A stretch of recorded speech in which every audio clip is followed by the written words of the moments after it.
রাষ্ট্রপতি হয়েও বেচারা মহা বিপদে পড়ছে। একবার জয় বাংলা বলতে হয়, আবার জিন্দাবাদ বলতে হয়। বাংলাদেশে জগতে কোনো রাষ্ট্রপতি এত বিপদে পড়ছে বলে আমার কাছে মনে হয় না।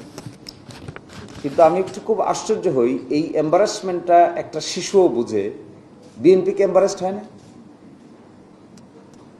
একটু আগেই দেখতেছি একটা ভিডিও বের হয়েছে, রাষ্ট্রপতি বলতেছেন যে তিনি কাকে সালাম করতে গেছেন কিন্তু তার সালাম নেন নাই।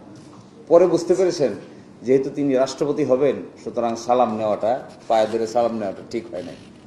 সেই লোক এসে বাংলাদেশ জিন্দাবাদ বলতেছে, আবার সেই লোক রাষ্ট্রপতি আছেও। বিএনপি দেখলাম ভেরি হ্যাপি। তো এম্বারাসড হলে হ্যাপি হয়, এটা বিএনপিকে না দেখলে এরকম আজব চিজ জগতে আর আছে কিনা আমার কাছে খুবই আশ্চর্য মনে হয়। কেমন আজব চিজ, এরকম বক্তব্য দিচ্ছে, জিন্দাবাদ বলতেছে, তাকে আবার রাখতে হবে। এখন আবার দেখি বক্তব্য দিচ্ছে ওনাকে রাখতে হবে কেন, কারণ ওনার মেয়াদ এখনো শেষ হয়নি। তো মেয়াদ তো শেষ হবে 28 সালের এপ্রিলের কত তারিখ দেখলাম।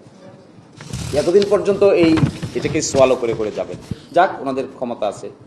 তো করণীয়টা কির মধ্যে আমি মনে করি বিপ্লবী আক্তাররা এখানে আসে as a member of parliament, তাদের উচিত আগামী 12 তারিখের আশেপাশেই 13 তারিখেই সংবিধান সংস্কার পরিষদের সভা আহ্বান করা।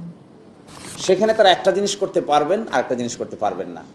তারা ওখানে সংবিধান সংক্রান্ত বিষয় সমাধান করতে পারবেন না, কারণ আইনে বলা আছে সংবিধান সংস্কার সংক্রান্ত কোনো প্রস্তাব অনুমোদনের জন্য পরিষদের মোট সদস্যদের সংখ্যাগরিষ্ঠ ভোটে সিদ্ধান্ত গৃহীত হইবে।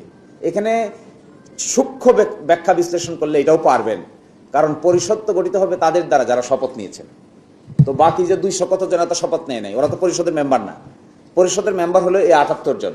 তাহলে তাদের প্রস্তাব অনুমোদনের জন্য পরিষদের মোট সদস্যের অর্থাৎ 78 জনের সংখ্যাগরিষ্ঠ ভোটে সিদ্ধান্ত গৃহীত হইবে, এবং অন্যান্য বিষয়ে উপস্থিত ও ভোটদানকারী সদস্যদের সংখ্যাগরিষ্ঠ ভোটে পরিষদ সিদ্ধান্ত গৃহীত হইবে। সংবিধান ছাড়া অন্যান্য যে সংস্কারের বিষয় আছে এগুলোতে ওই সকলের উপস্থিতির কোনো প্রয়োজনই নেই, উপস্থিতদের অধিকাংশ হয়ে যাবে। অর্থাৎ 60 জন উপস্থিত হইলে কোরাম হয়, তার অধিকাংশ কত হয় 31 জন। 31 জন একমত হলে আইন পাশ করতে পারবে। ফলে আমি যেহেতু সংসদ সদস্য একজন আছেন, আমাদেরও সংসদ সদস্যরা আছেন, তাদেরকে আমরা বলেছি এই কথা যে একটা সুনির্দিষ্ট করা উচিত যে ঠিক আছে আমরা আহ্বান করি, রাষ্ট্রপতি আহ্বান করবে না কিন্তু সদস্যদের মধ্যে থেকে একজন আহ্বান করবে, বয়োজ্যেষ্ঠ একজনকে সভাপতি করবে, করে তারা সংবিধান সংস্কার পরিষদের মিটিং ডাকবে। এটিকে 2 ভাগে ভাগ করবে, একটা সংবিধান সংক্রান্ত আর একটা হলো সংবিধানের ছাড়া অন্যান্য স্বাভাবিক যে সংস্কারগুলো আছে।